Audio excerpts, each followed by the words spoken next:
अब धीरे धीरे अपने दोनों हाथों को रगड़ें, हथेलियों को आपस में रगड़ें, एक ऊर्जा ऊष्मा उत्पन्न करें, अपनी आँखों पे लगाएं और गुरुदेव का ध्यान करते हुए उनके चरणों में शत शत नमन कि हे गुरुदेव, आपने हमें आज इस ध्यान के कुछ पल दिए, आपका लाख लाख शुक्र है, लाख लाख शुक्र है, लाख लाख शुक्र है। इन्हीं शुक्रिया भाव के साथ हम आज के सत्संग और मेडिटेशन को यहीं विराम देते हैं। आप सबको पुनः नव वर्ष बहुत ही मंगलमय हो। जय गुरुदेव, जय सच्चिदानंद।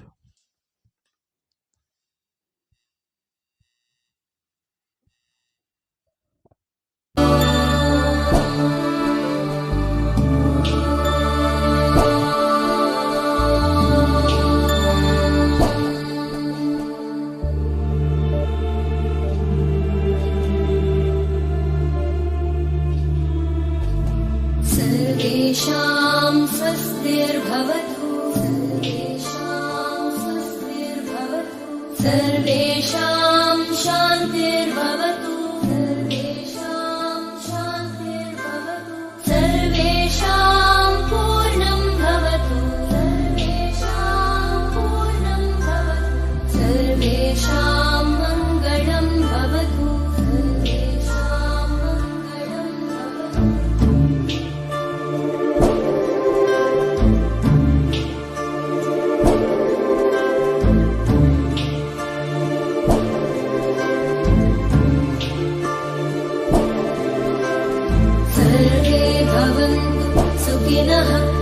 सर्वे सन्तु निरामया